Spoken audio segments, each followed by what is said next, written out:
اعوذ باللہ من الشیطان الرجیم بسم اللہ الرحمن الرحیم۔ معراج النبوی صلی اللہ علیہ وسلم کا قصہ۔ حضرت جابر بن عبداللہ بیان کرتے ہیں، رسول مقبول صلی اللہ علیہ وسلم نے فرمایا، جب معراج کے متعلق قریش نے مجھ کو جھوٹا خیال کیا تو میں مقام حجر میں کھڑا ہوا۔ اللہ تعالیٰ نے بیت المقدس کو میرے سامنے کر دیا تھا۔ میں ان کے سوال کے مطابق ان کو علامتیں بتلاتا جاتا۔ حضرت مالک ابن ساسا رضی اللہ عنہ کہتے ہیں، ایک دن حضور انور صلی اللہ علیہ وسلم نے لوگوں کے سامنے شب معراج کا قصہ بیان کیا کہ میں خطیم کعبہ میں یا مقام حجر میں لیٹا ہوا تھا کہ میرے پاس ایک شخص آیا جس نے چمبر گردن سے لے کر شکاف کیا اور میرے قلب کو نکال کر ایک تشت ترائی میں رکھا۔ یہ تشت نور ایمان سے لبریز تھا۔ میرا قلب دھونے کے بعد اس کو بدستور سینہ میں رکھ کر بند کر دیا گیا اور ایک سفید رنگ چوپایا جو خچر سی چھوٹا تھا اور دراز گوشت سے بڑا تھا میری خدمت میں حاضر کیا گیا۔ اس کو براق کہتے ہیں۔ یہ اپنے منتہائے نظر پر قدم رکھتا تھا۔ اس پر مجھ کو سوار کر لیا گیا۔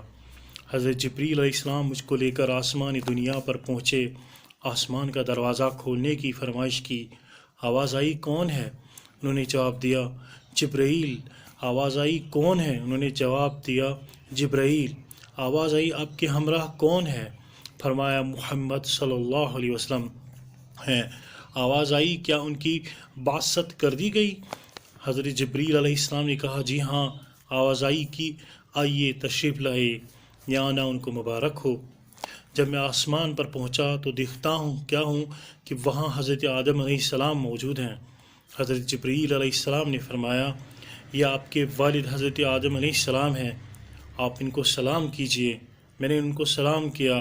آپ نے نیک بیٹے نیک ہی کہہ کر مجھ کو سلام کا جواب دیا۔ الغرض وہاں سے میں حضرت جبریل علیہ السلام کے ساتھ میں اپنے دوسرے آسمان پر پہنچا۔ حضرت جبریل علیہ السلام نے اس کا دروازہ بھی بدستور سابق کھلوایا۔ وہاں پہنچ کر میں نے حضرت یحییٰ اور حضرت عیسیٰ علیہ السلام دونوں خالازاد بھائیوں کو دیکھا۔ حضرت جبریل علیہ السلام نے فرمایا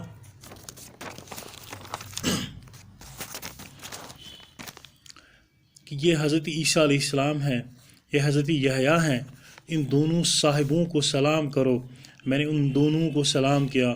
انہوں نے بھی نیک نبی اور نیک نبی بائی کہہ سلام کا جواب دیا۔ وہاں سے تیسرے آسمان پر پہنچا۔ حضرت جبریل علیہ السلام نے وہاں کا دروازہ بھی بدستور سابق کھلوایا۔ وہاں سے بھی مبارکباد کی آواز آئی اور میں اوپر پہنچا۔ وہاں میں نے یوسف علیہ السلام کو دیکھا۔ حضرت جبرائیل علیہ السلام نے کہا کہ یہ حضرت یوسف علیہ السلام ہیں، ان کو بھی سلام کیجیے۔ میں نے ان کو بھی سلام کیا۔ آپ نے بھی وہی الفاظ کہہ کر مجھ کو سلام کا جواب دیا۔ چوتھے آسمان کے قریب آیا۔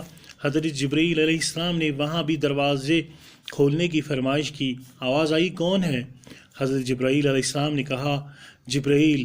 آواز آئی، تمہارے ہمراہ کون ہیں؟ انہوں نے کہا، محمد صلی اللہ علیہ وسلم۔ آواز آئی، کیا ان کو مبعوث کر دیا گیا؟ جبرائیل نے کہا، جی ہاں۔ آواز آئی، آئیے اور یہ آنا ان کو مبارک ہو۔ میں اوپر پہنچا، وہاں حضرت ادریس علیہ السلام کو دیکھا۔ حضرت جبرائیل علیہ السلام نے فرمایا، ادریس علیہ السلام ہیں، ان کو سلام کیجیے۔ میں نے ان کو بھی سلام کیا۔ انہوں نے بدستور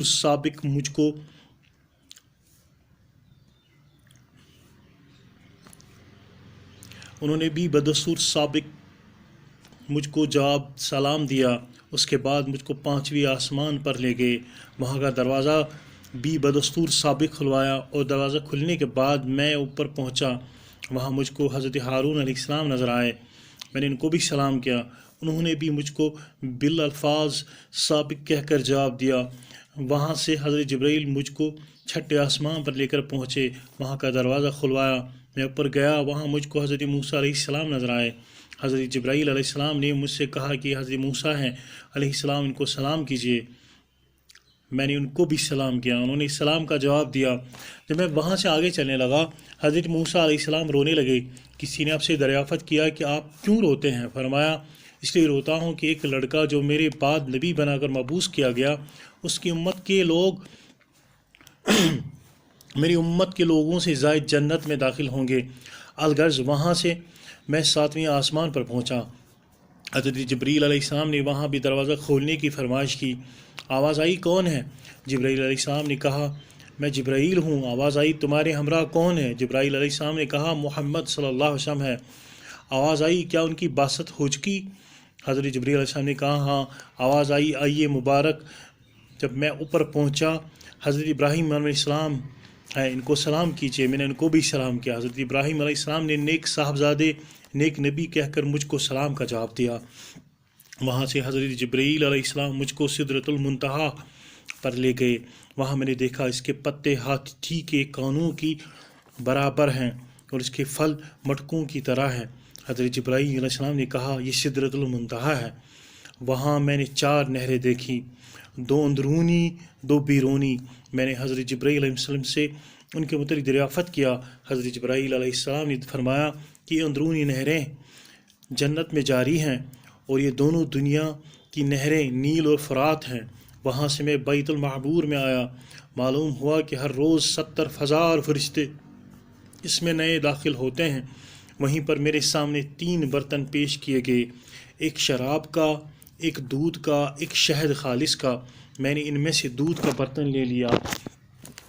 حضرت جبرائیل علیہ السلام نے کہا کہ یہ ہدایت تھی جس پر آپ اور آپ کی امت قائم رہے گی۔ اس کے بعد مجھ پر 50 وقت کی نماز فرض ہوئی۔ آپ صلی اللہ علیہ وسلم اور آپ صلی اللہ علیہ وسلم کی امت ادا کیا کرے۔ جب میں واپس ہو کر حضرت موسیٰ علیہ السلام کے قریب سے گزرا، انہوں نے مجھ سے فرمایا میں تم سے پہلے بنی اسرائیل کی آزمائش کر چکا ہوں۔ تمہاری امت سے ایک دن میں اتنی نمازیں ہرگز ادا نہ ہو سکیں گی۔ آپ اپنے رب کے پاس پھر واپس جائیے اور اس میں سے معاف کروائیے۔ میں واپس ہوا، اللہ تعالیٰ نے 10 نمازیں معاف کر دیں۔ پھر حضرت موسیٰ علیہ السلام کے نزدیک پہنچا، انہوں نے مجھ سے پھر وہی کہا۔ میں پھر واپس ہو گیا۔ حضرت موسیٰ علیہ السلام کے پاس جب آیا انہوں نے دریافت کیا، میں نے کہا 10 اور معاف ہو گئیں۔ حضرت موسیٰ علیہ السلام نے پھر وہی کہا، میں پھر گیا اور 10 معاف ہوئیں۔ پھر حضرت موسیٰ علیہ السلام کی خدمت میں آیا، انہوں نے مجھ سے پھر وہی کلمات کہے، میں پھر گیا، 10 باقی رکھی گئی ہیں۔ میں وہاں سے پھر واپس موسیٰ علیہ السلام کے نزدیک آیا، انہوں نے پھر بھی مجھ سے وہی کہا۔ میں پھر گیا تو ہر روز 5 نمازیں پڑھنے کا حکم ہوا۔ جب میں موسیٰ علیہ السلام کے پاس آیا انہوں نے دریافت کیا اب کتنی نمازیں فرض ہوئیں؟ میں نے کہا ہر روز 5 نمازیں پڑھنے کا حکم ہوا ہے۔ موسیٰ علیہ السلام فرمانے لگے تمہاری امت سے یہ 5 بھی نہ پڑھی جائیں گی، کیونکہ میں بنی اسرائیل سے اس کا کامل طور سے تجربہ کر چکا ہوں۔ تم پھر واپس ہو کر اور معاف کرواؤ اور اپنے رب سے معافی کی درخواست کرو۔ میں نے کہا اب اتنی حاضری سے مجھ کو اپنے خدا کے سامنے شرم آتی ہے، اب سوائے رضا و تسلیم کے اور کوئی چارہ نہیں۔ الغرض جب میں وہاں سے آگے بڑھ گیا تو ایک آواز آئی کہ ہم نے اپنے بندوں سے تخفیف کر دی، لیکن اس میں 50 نمازوں ہی کا ثواب ملے گا۔ یہ حدیث حضرت انس رضی اللہ عنہ کی کتاب الصلاۃ کی ابتدا میں بیان ہو چکی ہے، لیکن جو اس حدیث میں ہے اس میں نہیں، اور جو اس میں ہے اس میں نہیں۔